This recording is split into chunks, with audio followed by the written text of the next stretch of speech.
So we live in about a 2,000 square foot home. We are a family of 4. We have 4 bedrooms, 1 office, a garage attached to the house, and 2 living rooms. Today I'm going to show you around the house about where I keep all of the things that I use to make stuff for our craft booth. But this is where I keep our embroidery machine. So far so good. I've never embroidered like this in my life, just hand embroidery, and learning the software is a bit, you know, like anything new, a learning curve, but I'm able to put my ideas together and really excited to use this more and more as things progress with the Etsy shop. All right, next is my office. It is a mess in here right now. I am going through a decluttering, but my sewing machine is right here. I have an old vintage sewing table, and Ollie will just kind of show you that. What, don't you want to see it? Of course you do. Here it is. It's my little setup. I have a ring light. That's actually for making videos, but can't plug it in right now because I need the little charger port. Every device just comes like this these days, and like I still need to plug it into the wall. I wish it would just give me an outlet. Oh, I don't even know how long I've had this thing. It's a great standard sewing machine. I only use 2 stitches on here, straight stitch and zigzag, because that's all you really need. This is the old sewing table though that I got at a estate sale. This is the extension here, and there's actually a Singer sewing machine in here right now. And this thing actually still works. I don't know if you know this, but I love the 1950s era, and this machine was made right around there. And I have 2 of these. I tried to service this myself. I watched a couple of YouTube videos, oiled it up, took the motor apart, tried to get it running. It works okay, but it's not like as fast as it should be. It doesn't sound like it should be. So one of these days when I have the resources, I'm gonna take it in to get professionally serviced. But right down here, do you see this, is a little lever, and this is where you actually push the pedal. You probably want to see. Pedal actually sits inside the cabinet. I think they call this a cabinet right there. And the little lever will push the little button to make the thing go. And I just love these machines because they do not make them anymore like this. It's made completely out of steel, and it really should last you a lifetime. So as long as I can get this motor fixed, and they're generally easy to fix, they're easy to source the parts for at this time, it should, you know, be up and running. But here's what it sounds like after I serviced it.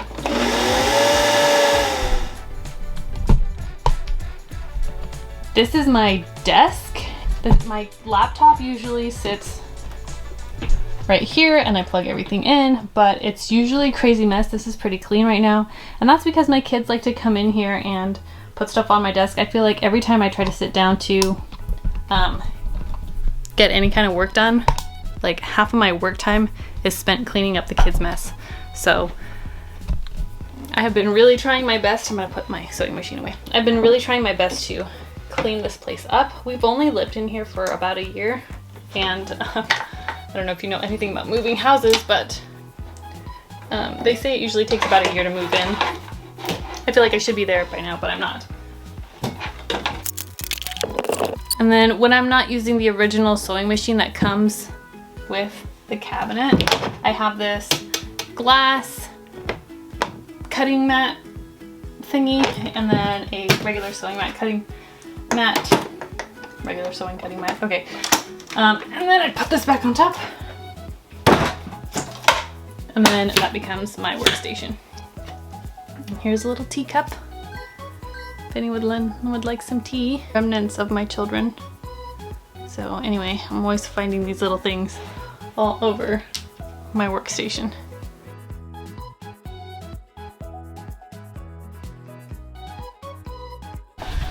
All right, and this is our garage. This is the Glowforge. We have the Glowforge Plus, and it was originally purchased to do some jewelry frames in wood, but the idea didn't take off, so I decided, you know, we had it in our garage, might as well learn how to use it. I'm really surprised at how my sticker cutting skills translated into using this machine. So if you use any sort of silhouette or Cricut design software, you're gonna fit right into using a Glowforge. So there is a learning curve. The material is way different than like sticker paper or vinyl, anything like that. So this is all of the acrylic. We did a Halloween collection, and so I have a lot of orange left over. This is almost like our main colors that I will probably continue to use, like pastels and transparents and things. This is the spray paint that I'm using. Oh, there's my mask. I've been looking for that. And then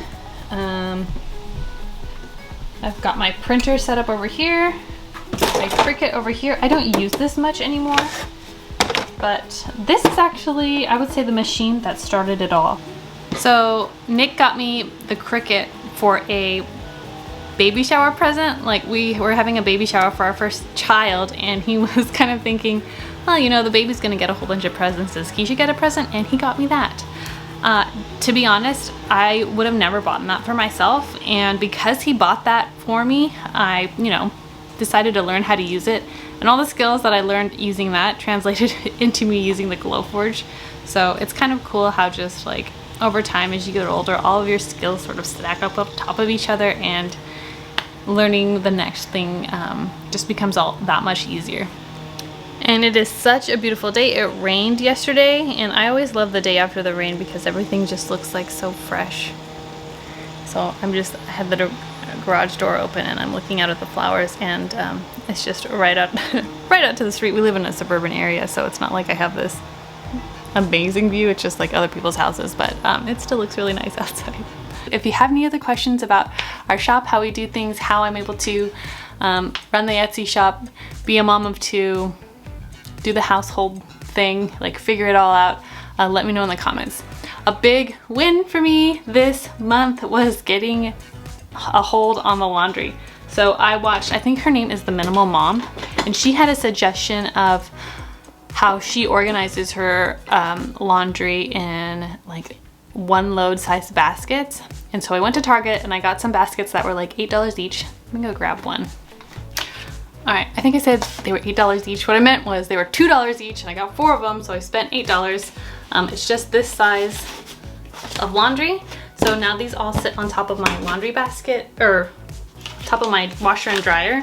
And whenever one is full, that just means that I do that load. So I try to do a load every single day, and keeping on top of it has been really beneficial. So I was finding that I would spend all of my alone time that I got, you know, from the kids, if somebody could watch them that day. Like, the shop depends so much on who can watch the kids.